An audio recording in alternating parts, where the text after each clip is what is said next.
لوگ کہتے ہیں دم کدھر سے آ گیا؟ بخاری پڑھ رہا ہوں، صحیح بخاری۔ ایک بڑی خوبصورت حدیث ہے، سنیے گا۔ حضرت ابو سعید خدری رضی اللہ تعالیٰ عنہ حدیث کے راوی ہیں، بخاری میں موجود ہے۔ ارشاد فرماتے ہیں کہ ہم ایک سفر پہ تھے، واپس آ رہے تھے، ایک جگہ رات کو قیام کیا، سونا تھا، بستی تھی۔ بستی کے لوگوں نے نہ کھانا پوچھا نہ پانی پوچھا، کوئی ضیافت نہیں کی۔ آدھی رات کا وقت آیا تو ایک بندہ دوڑا دوڑا آیا، کہنے لگا ہمارے سردار کو بچھو نے کاٹ لیا ہے، تم میں سے کوئی بندہ دم درود کر لیتا ہے؟ تو ایک صحابی کہنے لگے کر تو لیتے ہیں، پر تم نے چونکہ ہمیں کھانا پانی تک نہیں پوچھا، تم اگر دم کراؤ گے تو مفت نہیں کریں گے۔ بخاری پڑھ رہا ہوں، پیسے لگیں گے۔ کتنے پیسے؟ بکریوں کا ایک ریوڑ پورا۔ شارحین نے لکھا 40 بکریاں۔ کنے دما دیاں؟ او بھائی اس سے کوئی بندہ جواز نہ لے کہ پیسے لینے جائز ہیں، اس سے جواز نہ حاصل کرے۔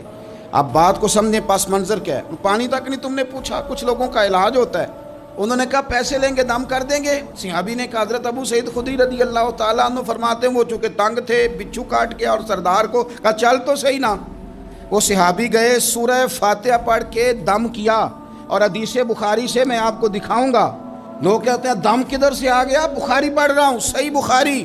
شفا تو اللہ نے دینی ہے نا، رب کریم نے شفا دے دی۔ بکریاں لے لیں، آ گئے جہاں آرام کر رہے تھے اس جگہ۔ صحابہ میں اختلاف ہو گیا، کچھ کہنے لگے بکریاں لینی چاہیے تھی، کچھ کہنے لگے نہیں لینی چاہیے تھی۔ حضرت ابو سعید خدری رضی اللہ تعالیٰ عنہ فرماتے ہیں پھر ہم نے فیصلہ کیا چپ کر کے سو جاؤ، صبح حضور کی بارگاہ میں جائیں گے۔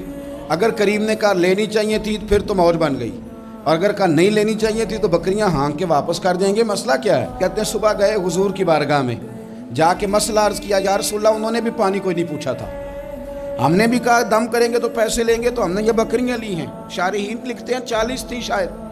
تو یا رسول اللہ اب کیا کریں؟ حضور مسکرانے لگے۔ جس کے گچھے سے لچھے جڑے نور کے، ان ستاروں کی نزہت پہ لاکھوں سلام، اور جس کی تسکین سے روتے ہوئے ہنس پڑیں، اس تبسم کی عادت پہ لاکھوں سلام، اور ان کی باتوں کی لذت پہ بے حد درود، ان کے خطبے کی ہیبت پہ لاکھوں سلام۔ حضور مسکرانے لگے اور مسکرا کے پوچھا اچھا پڑھا کیا تھا؟ یا رسول اللہ سورہ فاتحہ۔ فرمایا سکھائی کس نے تھی؟ کہا یا رسول اللہ آپ نے۔ فرمایا پھر آدھی بکریاں میری ہیں آدھی تمہاری ہیں، اور میرا حصہ نکالو نا بھائی۔ تو قرآن پاک میں شفا ہے۔